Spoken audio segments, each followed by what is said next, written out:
இக்கட்டான ஒரு சூழ்நிலைக்கு எங்களுடைய நாட்டு மக்கள் வந்து தள்ளப்பட்டாங்க. இந்த ஒரு ஒரு சில அரசியல்வாதிகளோட சுய லாபங்கள்னால. இதனால பாதிக்கப்பட்டவங்க அப்படின்னு எடுத்துக்கிட்டோம் அப்படின்னு சொன்னா 269 பேர் வந்து இதனால உயிரிழந்திருந்தது மட்டும் இல்லாம கிட்டத்தட்ட 500 பேர் வந்து காயமடைஞ்சிருந்தாங்க. ஆனா அதே மாதிரி இந்த 5 வருஷத்துக்குள்ள உயிர்த்த ஞாயிறு தாக்குதலோட சூத்திரதாரிகள் யாரு அப்படிங்கறத வந்து இப்ப இருக்கக்கூடிய அரசாங்கம் வெளிப்படுத்தல அப்படின்னா அதுவும் இந்த அரசாங்கத்துக்கு ஒரு பெரிய பின்னடைவா இருக்கும் அப்படிங்கிறது வந்து மறுக்க முடியாத ஒரு விஷயம் இல்லையா? மினுவாங்கோடு பகுதியைச் சேர்ந்த ஒரு 22 வயசு இளைஞன். அதாவது ரொம்ப சின்ன பையன். அந்த பையன் வந்து என்ன பண்ணியிருக்காரு அப்படின்னு பார்த்தீங்கன்னா, அந்த பேங்கோட வெப்சைட் இருக்கும் இல்லையா? அதே மாதிரி ஒரு ஃபேக்கான வெப்சைட்ட வந்து கிரியேட் பண்ணியிருக்காரு. 10 தெருநாய்களுக்கு விஷம் வச்சு யாரோ கொன்னுருக்காங்க. துர்கா லட்சுமி வீடியோ கால் ஜோதிடம். எந்த பிரச்சனையாக இருந்தாலும் வீடியோ கால் மூலமாக சரி செய்யப்படும். அனைத்து பிரச்சனைகளுக்கும் 11 நாளில் தீர்வு. வணக்கம் கனுஷியா. வணக்கம். எப்படி இருக்கீங்க? நல்லா இருக்கேன் கனுஷியா. நீங்க எப்படி இருக்கீங்க? நானும் ரொம்ப நல்லா இருக்கேன். என்ன மாதிரியான தகவல்கள், செய்திகள் எல்லாம் இன்னைக்கு நிகழ்ச்சியில் நம்ம பேச போறோம்? அதாவது இன்னைக்கு பார்த்தீங்கன்னா, ஈஸ்டர் ஞாயிறு தாக்குதல் நடந்து இன்னையோட 7 வருஷங்கள் நிறைவடையுது. ஆமா. இது இலங்கைக்கு வந்து ஒரு துக்கமான நாள் அப்படின்னு சொல்லலாம். நிச்சயம். அத பத்தி பார்க்கலாம். அதுக்காக சிறப்பு பிரார்த்தனைகள் எல்லாம் நடைபெற்றது. அது குறித்து பார்க்கலாம். அதே மாதிரி முன்னாள் ஜனாதிபதி ரணில் விக்ரமசிங்க மூலமா வந்து அவருக்கு சத்திர சிகிச்சைகள் நடத்துறதுனால பல வைத்தியர்களுக்கு நிறைய பிரச்சனைகள் ஏற்பட்டிருக்கதா இப்போ ஒரு தகவல் வெளியாகி இருக்கு. அந்த செய்தியை பத்தியும் நம்ம இன்னைக்கு நிகழ்ச்சியில பேசலாம். இலங்கையில வங்கி சார்ந்த மோசடிகள் வந்து நிறைய அதிகரிச்சிருக்கு. அந்த வகையில பாத்தீங்கன்னா ஒரு 22 வயது இளைஞன் இணையதளம் மூலமாக வங்கியை ஒத்த இணையதளத்தை வந்து கிரியேட் பண்ணி அதனால 10 லட்சம் ரூபாய் வந்து மோசடி செஞ்சிருக்காரு. அதை பத்தியும் பார்க்கலாம். ஓகே. அதே மாதிரி தமிழக சட்டமன்ற தேர்தல் இன்னைக்கு வந்து முடிவடையுது. இந்த தேர்தல் பிரச்சாரங்கள் முடிவடையுது. இன்றைய தினத்தோட கள நிலவரம் எப்படி இருக்கு அப்படிங்கறத பத்தியும் நம்ம நிகழ்ச்சியில நிச்சயமா பகிர்ந்து கொள்ளலாம். அதே மாதிரி இப்போ கொஞ்ச நாளா நிகழ்ச்சியில நம்ம கட்டாயம் பேசிக்கிட்டு இருக்கக்கூடிய ஒரு விஷயம் இந்த உலகத்துல நடந்துகிட்டு இருக்கக்கூடிய போர் பதட்டம். அமெரிக்காவுக்கும் ஈரானுக்கும் இடையில நடந்துகிட்டு இருக்கக்கூடிய இந்த போர் நிறுத்தம் நாளையோட முடிவடையுது.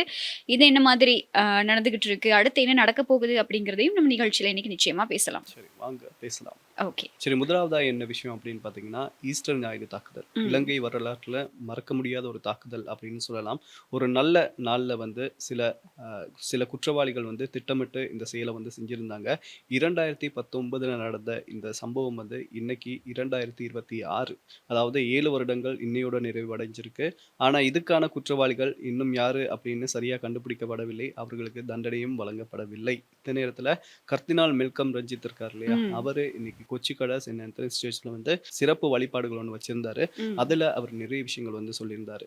அவர் என்ன சொன்னாரு அப்படின்னு பாத்தீங்கன்னா, அனுர்குமார திசாநாயக்கர் இருக்கார் இல்லையா, அவர் வந்து இதுக்கு நியாயம் வேண்டி நிறைய விசாரணைகள் வந்து மேற்கொண்டு வராரு. அவருடைய செயல்கள் எல்லாமே பாராட்டத்தக்கது. ஆனாலுமே அவருடைய விசாரணைய தடுக்கிறதுக்காக நிறைய பேர் முயற்சி பண்ணிக்கிட்டு வராங்க அப்படின்ற மாதிரியும் சொல்லியிருந்தாரு. ஆமா. அதே மாதிரி இப்போ இந்த உயிர்த்த ஞாயிறு தாக்குதல் அப்படிங்கிறது வந்து எல்லாருக்குமே ஒரு கசப்பான அனுபவம் தான். பாதிக்கப்பட்டவர்கள், பாதிக்கப்படாதவங்க எல்லாருக்குமே. ஏன்னா 30 ஆண்டு கால யுத்தம் முடிவடைஞ்சு சரி ஓகே நாங்கெல்லாம் இப்போ கொஞ்சம் நிம்மதியா இருக்கோம். முக்கியமா இந்த இனவாதம் அப்படிங்கிற விஷயம் வந்து எங்களுடைய நாட்டுல அதிக அளவுல ஒரு 30 வருஷமா இருந்தது இல்லையா? அதெல்லாம் முடிஞ்சதுக்கு அப்புறமா சரி ஓகே நம்ம எல்லாருமே சேர்ந்து, ஏன்னா அது எங்களுடைய நாட்டுல வந்து பல்லின மக்கள் வாழ்ந்துகிட்டு இருக்காங்க. நாங்க எல்லாருமே சேர்ந்து ஒரு நல்ல வாழ்க்கையை அமைச்சுக்கலாம், எங்களுடைய எதிர்காலத்தை நல்லா அமைச்சுக்கலாம் அப்படின்னு சொல்லி எல்லாருமே ஒரு நல்ல மைண்ட் செட்டோட இருக்கும்போது இந்த மாதிரியான ஒரு தாக்குதல் வந்து நடக்குது. இந்த தாக்குதலோட பின்னணியில வந்து அரசியல் ஆட்சி மாற்றம் இருக்கு அப்படிங்கிற விஷயம் தான் இப்போ வெளிப்படுத்தப்பட்டு வருது. ஆட்சி மாற்றம் ஒன்று வேணும் அப்படிங்கிறதுக்காக தான் இந்த தாக்குதல் நடத்தப்பட்டது. இது வந்து சடனா பிளான் பண்ணி சடனா நடந்த ஒரு விஷயம் கிடையாது. நிறைய நாட்களா பிளான் பண்ணிட்டு இருந்து நடத்தப்பட்ட ஒரு தாக்குதல் அப்படிங்கிறது வந்து இப்போ வரைக்குமே பல விசாரணைகள் மூலமா வெளிவந்த ஒரு விஷயம்தான். இப்படி இருக்கிற பட்சத்துல இந்த உயிர்த்த ஞாயிறு தாக்குதல் மூலமா நாட்டுல ஒவ்வொரு பிரச்சனைகள் இருந்தது. பாதுகாப்புக்கு பிரச்சனை வந்தது. அது எல்லாத்தையுமே தாண்டி ஒரு முஸ்லிம் மக்களோட இருக்கக்கூடிய ஒரு வெறுப்புணர்வு வந்து எங்களுடைய நாட்டுல அதிகரிக்கப்பட்டது. நிறைய பேர் இதை வந்து பேசுறதுக்கே ஒரு மாதிரி யோசிப்பாங்க. இதுதான் உண்மையா நடந்த ஒரு விஷயம்.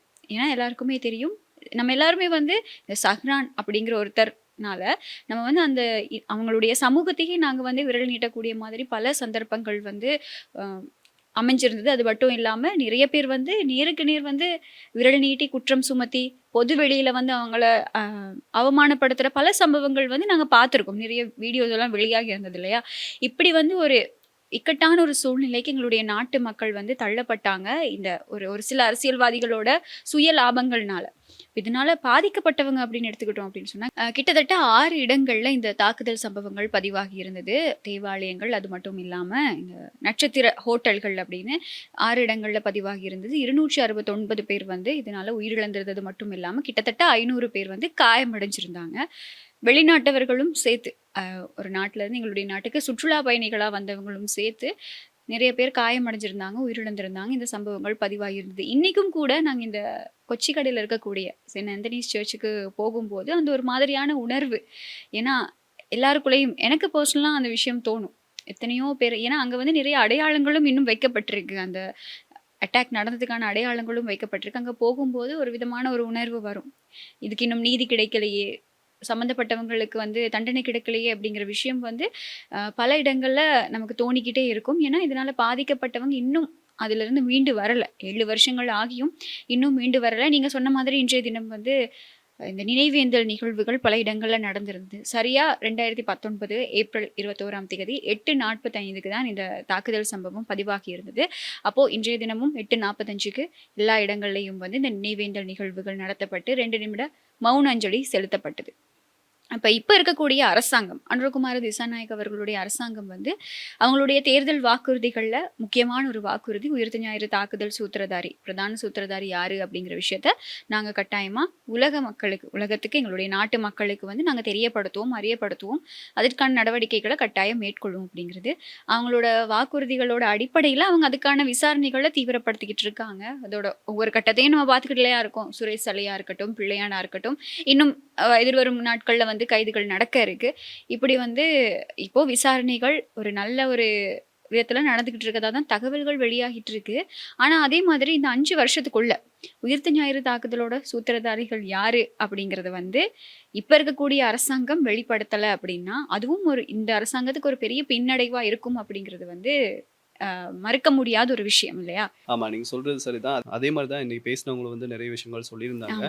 இதுக்கு பின்னாடி அரசியல் சதி இருக்கா அப்படின்றது தான் அவங்களுடைய கேள்வியா இருந்துச்சு. ஏன்னா விசாரணைகள் நடக்குது, இன்னும் எதுக்கு அந்த பதில்கள் வந்து கிடைக்கல அப்படின்ற மாதிரி நிறைய கேள்விகள் வந்து எழுப்பியிருந்தாங்க. அதே மாதிரி நீங்க சொன்ன மாதிரி தான் அனுரகுமார திசாநாயக் அவர்களுடைய ஒரு வாக்குறுதி, இந்த உயிர்த்த ஞாயிறு தாக்குதலுக்கு பின்னாடி யார் இருக்காங்களோ அவங்களை கொண்டு வருவோம் அப்படின்ற மாதிரி சொல்லியிருந்தாரு.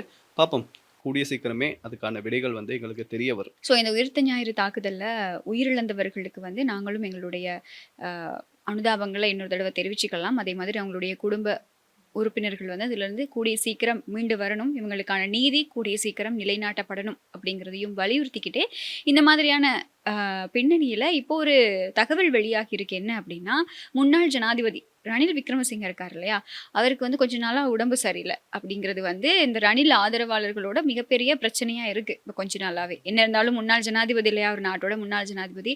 ஆமா, அவருக்கு கொஞ்சம் உடம்பு சரியில்லாம இருக்கு, அதுக்கான ட்ரீட்மெண்ட்ஸ் எடுத்துக்கிட்டு இருக்காரு அப்படின்னு சொல்லி தகவல்கள் வெளியாகி இருந்தது. பாராளுமன்றத்திலையும் ரவி கருணாநாயக் அவர்கள் வந்து இந்த விஷயத்தை வந்து வெளிப்படையா சொல்லியிருந்தாரு.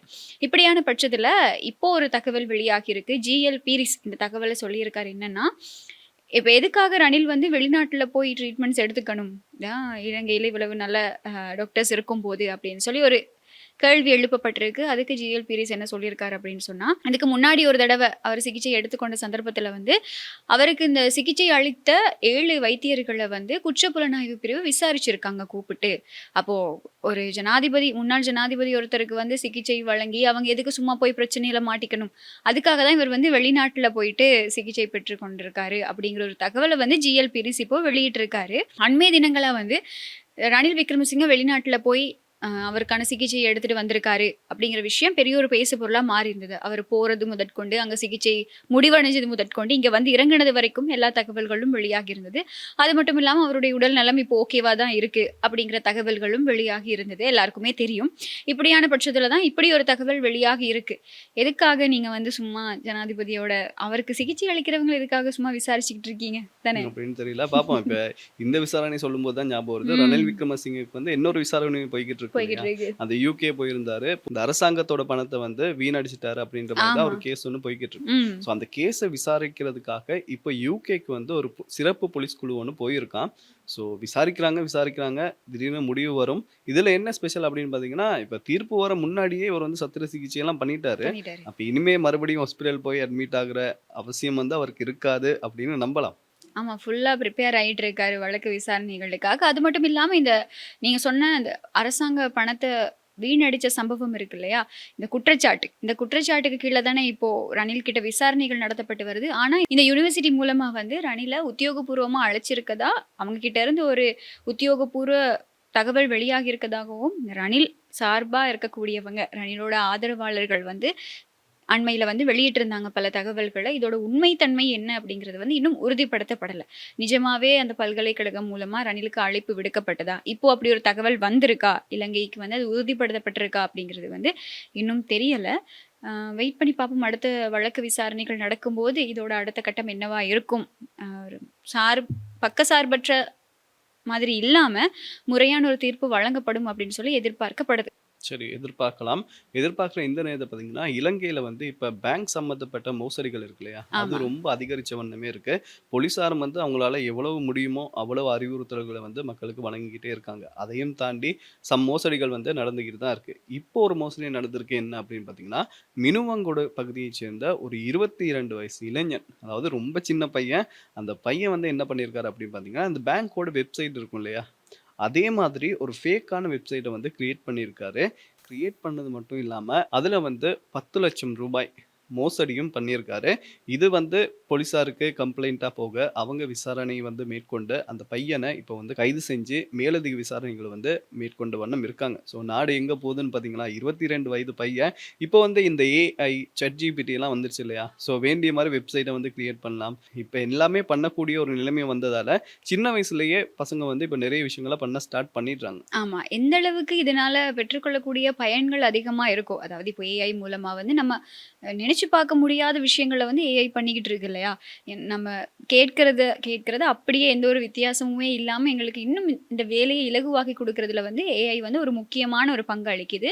இந்த மாதிரி எந்த அளவுக்கு இது மூலமா நன்மைகள், நல்ல விஷயங்கள் நடந்துகிட்டு இருக்கோ, அதே மாதிரி நாட்டுல வந்து நிறைய குற்ற சம்பவங்களும் இந்த ஒரு ஏஐ அப்படிங்கிற விஷயம்னால வந்து அதிகமா இருக்கு. ஆனா, இத கண்டுபிடிக்கிறதுக்கான சில விஷயங்களும் புதுசா உருவாக்கப்பட்டுட்டு தான் இருக்கு. அந்த வகையில நம்ம வந்து பயப்பட வேண்டிய தேவை இல்ல.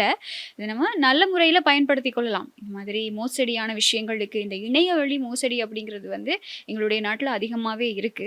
நாம கூட இப்ப ரீசென்ட்டா பார்த்திருப்போம். இந்த சோசியல் மீடியால கால் பண்ணி வந்து சில பேர் ஏமாத்துவாங்க. ஏமாத்துவாங்க. இந்த ஆமா. கார்ட் நம்பர் சொல்லுங்க, பின்னுக்கு இருக்க நம்பர் சொல்லுங்க. அந்த ஆமா. எஸ்எம்எஸ்ல ஒரு நம்பர் வந்திருக்கும். அத அது சொ இதுன்னு சொல்லி நிறைய ம். மோசடிகள் வந்து இப்ப இலங்கையில நடைபெற்ற வண்ணமே இருக்கு. ம். ஸோ மக்கள் வந்து கொஞ்சம் உஷாரா இருங்க.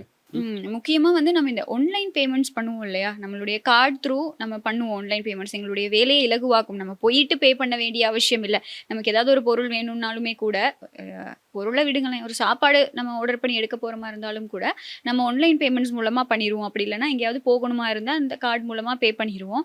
இப்படியான விஷயங்கள் நடந்துகிட்டு இருக்கும்போது, இது மூலமா தான், அதாவது எங்களுடைய தகவல்கள நாங்களே தான் இந்த மாதிரியான விஷயங்களுக்கு வந்து எடுத்து குடுக்குறோம். இப்படி பண்றதுக்கு இந்த மாதிரியான மோசடிகள் நடக்கிறது. ஸோ நாம எங்களுடைய வேலைகள எந்த அளவுக்கு இலகுவாக்கிக் கொள்றோமோ, அதே மாதிரி எங்களுடைய பாதுகாப்பு எங்களுடைய முதல் விஷயமா இருக்கணும் அப்படிங்கிறது தான் இந்த விஷயம் மூலமா எங்களுக்கு தெரிய வருது. ஸோ போலீசார் வந்து விசாரணைகள் ஆரம்பிச்சிருக்காங்க.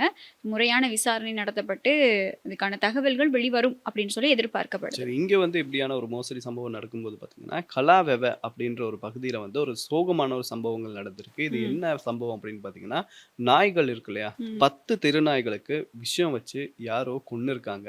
இதுக்கு வந்து விலங்கு நல அமைப்புகள் இருக்கு இல்லையா? கடும் கண்டனம் வந்து தெரிவிச்சிருக்காங்க. அது எப்படி ஒரு வாயில்லாத ஜீவன் அப்படின்னாலும் அதுகளும் உயிர் தானே! ஸோ, அதனால அதுக்கு ஒரு நல்ல நடவடிக்கை எடுக்கணும் அப்படின்னு சொல்லி போலீஸார்கிட்ட வந்து இவங்க ஒரு கோரிக்கை ஒண்ணு விடுத்திருக்காங்க. காரணம் இன்னும் வெளியாகல. காரணம் இன்னும் வெளியாகல. ஆனா இந்தியால வந்து பார்த்தீங்கன்னா, இது மாதிரியான நிறைய சம்பவங்கள் இருக்கு. ம். காரணம் என்ன அப்படின்னு பார்த்தீங்கன்னா, நாயா தான் இருக்கும். ஆனா இலங்கையில அப்படியான சம்பவங்கள் இல்ல. ஆனா இப்படி இருக்க பட்சத்துல சில விசமிகளால இந்த மாதிரியான சம்பவங்கள் வந்து நடைபெற்றிருக்கு. ஒருவேளை இந்த தெரு நாய்கள் அப்படிங்கிற காரணத்தினாலயா? முறையான விதத்துல பார்த்துக் கொள்றதுக்கு யாரும் இல்ல அப்படிங்கிறதுனாலயான்னு தெரியல. ஆனா இப்படி ஒரு விஷயம் நடந்திருக்க கூடாது. ஸோ இதுக்கான விசாரணைகள் நடத்தப்பட்டு முறையான சட்ட நடவடிக்கைகள் மேற்கொள்ளப்படும் இல்லையா?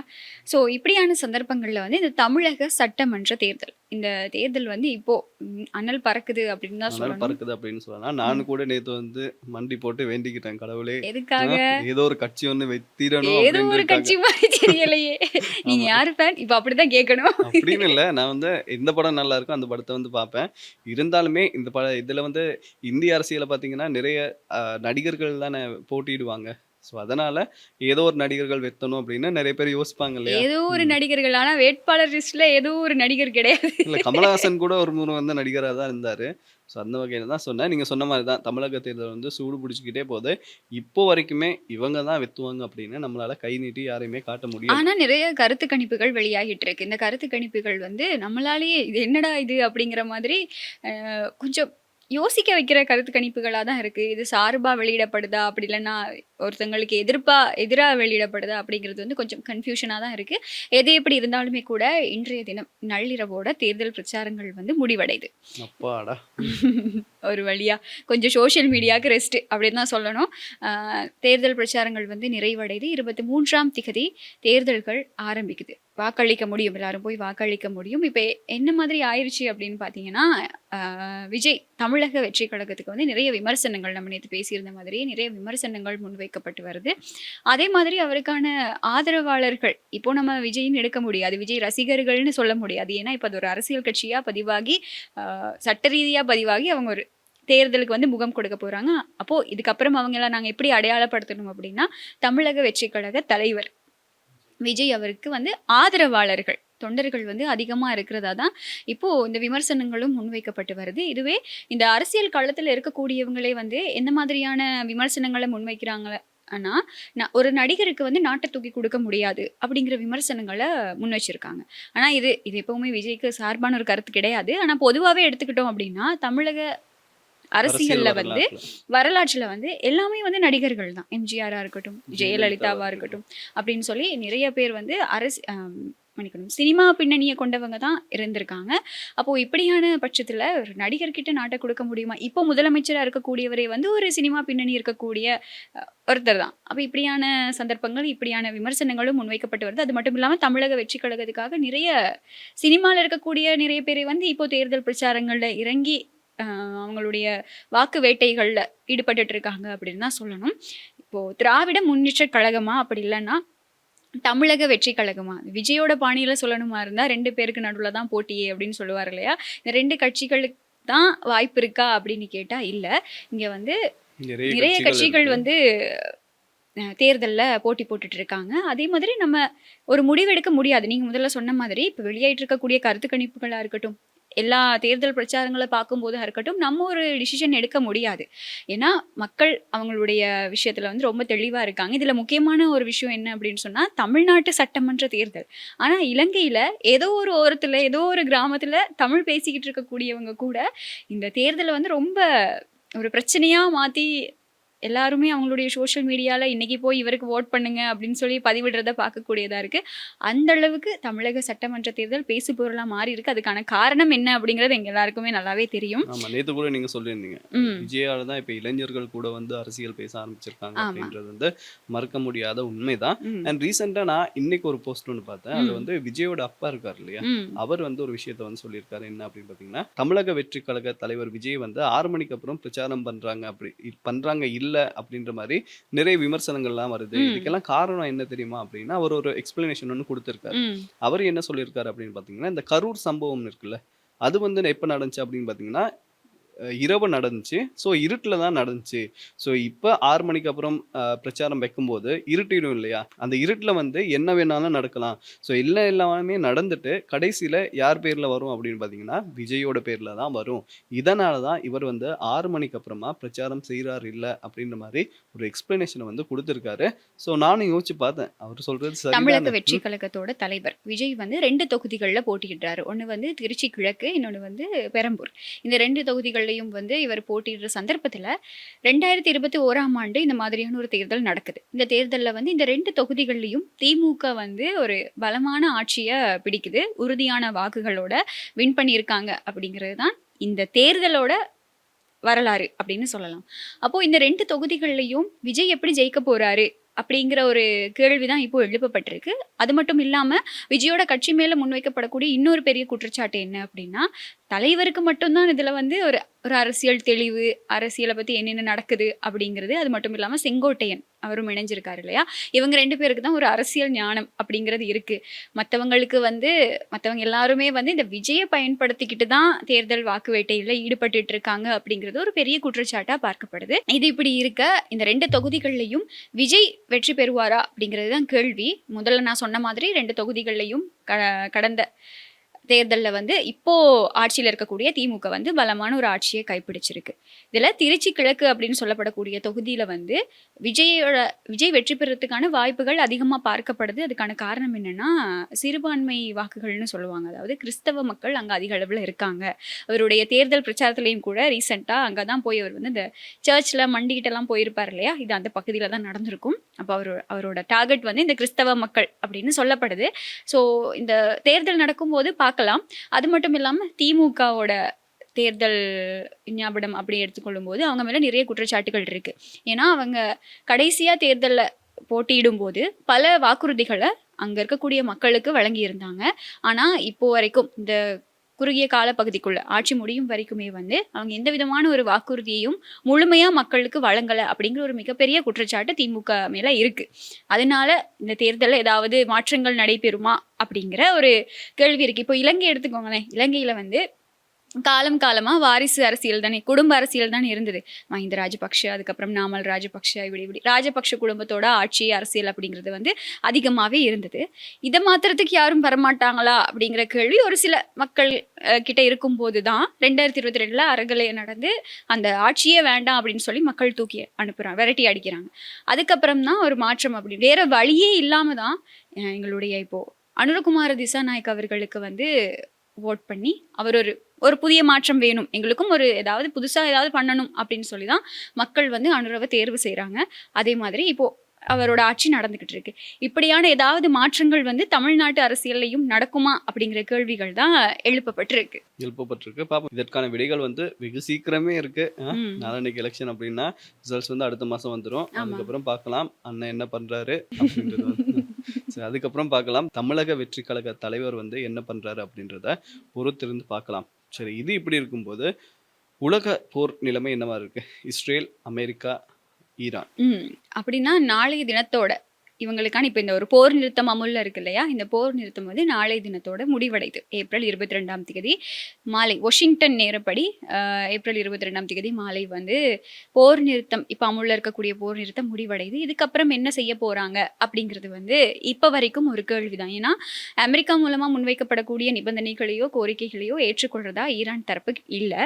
ஈரான் வந்து நீங்க வந்து இப்போ அமெரிக்கா மூலமா ஒரு கடல் முற்றுகை போடப்பட்டிருக்கு, அந்த கடல் முற்றுகையை நீங்க நிப்பாட்டினீங்களா இருந்தா தான் நாங்க அமைதி பேச்சுவார்த்தைக்கு தயாரா இருக்கோம் அப்படின்னு சொல்லி அவங்க தரப்பு சொல்லியிருக்காங்க. ஆனா ட்ரம்ப் என்ன சொல்றாரு அப்படின்னா, இல்ல நாங்க கடல் முற்றுகையை ஸ்டாப் பண்ண மாட்டோம், போர் நிறுத்தத்தையும் இதுக்கப்புறம் நீட்டிக்க மாட்டோம், இவ்வளவுதான்ப்பா அப்படின்னு சொல்லியிருக்காரு.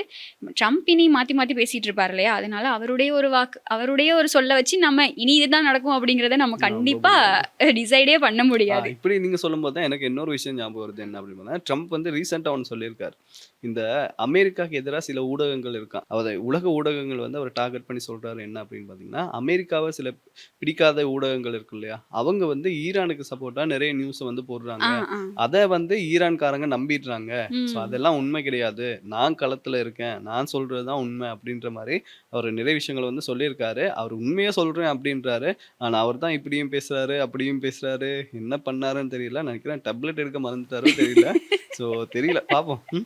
இப்போ கடைசியா என்ன சொல்லியிருக்காரு அப்படின்னா, இப்போ நாளைக்கு போர் நிறுத்தம் முடியுதா, இதுக்கப்புறம் நான் போர் நிறுத்தத்தை நீட்டிக்க மாட்டேன், இப்போ நடந்துகிட்டு இருக்கக்கூடிய கடல் முற்றுகையையும் நான் வந்து ஸ்டாப் பண்ண மாட்டேன், நான் சொன்ன விஷயங்களுக்கெல்லாம் ஈரான் ஓகே சொல்லுமா இருந்தா இந்த போர் நிறுத்தமா இருக்கட்டும், இதுக்கப்புறம் ஒரு நிரந்தர ஒப்பந்தமா இருக்கட்டும், அதை எட்டலாம், மற்றபடி முடியாது அப்படின்னு சொல்லி ட்ரம்ப் இப்போ சொல்லியிருக்காரு. இப்போ நாங்கள் இந்த நிகழ்ச்சியை ஷூட் பண்ணும்போது சொல்லியிருக்காரு. நம்ம போயிட்டு சீட்ல உட்காந்து பிசி ஒன் பண்ணி பார்த்தோம்னு வச்சுக்கோங்களேன், அவர் வந்து வேற ஒன்று சொல்லியிருப்பாரு. அது அப்படியே நம்ம சொன்ன விஷயத்துக்கு அப்படியே டோட்டலா ஆப்போசிட்டா இருக்கும். ஆமா, ஓகே, நான் வந்து கொஞ்சம் இந்த போரை வந்து நிறுத்தலான்னு நான் இருக்கேன் அப்படின்னு சொன்னாலும் சொல்லக்கூடியவர் தான். இல்லாட்டி இன்னொரு 10 நாள் நாங்க வந்து கொடுத்துருக்கோம், ஆமா. 20 நாள் கொடுத்துருக்கோம் அப்படின்னு சொன்னாலும் சொல்லக்கூடியவர் தான் டொனால்ட் ட்ரம்ப். அதனால அவரை பத்தி நாங்க பெருமையா பேச தேவையில்ல. அவர் எல்லாருக்கும் உலகத்துக்கே தெரியும் அவர் எப்படிப்பட்டவர் அப்படின்னு சொல்லி. இப்படியான பின்னணியில வந்து ஈரான் தரப்பு அவங்களுடைய உறுதிகள்ல வந்து ரொம்ப இன்னும் ஸ்ட்ராங்கா இருக்காங்க. நாளுக்கு நாள் ஸ்ட்ராங் ஆகிட்டே இருக்காங்க. இதுக்கான காரணம் என்ன அப்படின்னா, இந்த ரீசெண்டா அவங்களோட ஒரு கப்பலை வந்து அமெரிக்கா வந்து சிறை பிடிச்சிருந்தது. அதுதான் ஈரானோட இந்த பெரிய கோவத்துக்கு காரணமா இருக்கு. இப்படியான பின்னணியில் இப்போ மாறி மாறி வார்த்தை போர் நடந்துகிட்டு இருக்கு. நீ இப்படி பண்ணுவியா, நான் இப்படி பண்ணுவேன், நீ தாக்குவியா, நானும் பதிலடி தாக்குதல் நடத்துவேன் அப்படின்னு சொல்லி மாறி மாறி பேசிக்கிட்டே இருக்காங்க. ஒரு முடிவுக்கு வாங்கப்பா அப்படிங்கிற மாதிரி தான் இருக்கு. பார்க்கலாம். நாளைக்கு ஈவினிங் வரைக்கும் டைம் இருக்கு. எதுவும் அவசரம் கிடையாது. நாளைக்கு ஈவினிங் அந்த போர் நிறுத்தம் முடிகிறதுக்கு 5 நிமிஷத்துக்கு முன்னாடி ட்ரம்ப் கிட்ட இருந்து கண்டிப்பா ஒரு அறிவிப்பு வரும் அப்படிங்கிறது மட்டும் தெரியும். அது வரைக்கும் வெயிட் பண்ணி பார்க்கலாம். சரி, வெயிட் பண்ணி பார்க்கலாம். சரி, இன்னைக்கு வந்து ஸ்ரீலங்காவில் என்ன நடக்குது, உலகத்துல என்ன நடக்குது அப்படின்னு நிறைய விஷயம் பார்த்தோம். ஆமா. இதே மாதிரி நாளைக்கும் என்னென்ன நடந்திருக்கு அப்படின்றத பார்க்கறதுக்கு நாங்க ரெடியா இருக்கோம். ஓகே, நாளை தினமும் நிகழ்ச்சியோட சந்திக்கலாம். அது வரைக்கும் பாய் பாய். துர்கா லட்சுமி வீடியோ கால் ஜோதிடம். எந்த பிரச்சனையாக இருந்தாலும் வீடியோ கால் மூலமாக சரி செய்யப்படும். அனைத்து பிரச்சனைகளுக்கும் 11 நாளில் தீர்வு.